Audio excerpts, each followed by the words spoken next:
So guys, for the first method, if you're using a VPN or proxy, then you want to disable it. For the second method, you're going to head it with search and type in date and time settings. Click on it. And then once you're on this, make sure that your time zone is correct.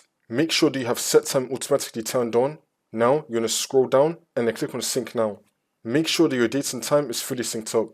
For the next method, once you're on Google Chrome, you're going to click on the three dots in the top right.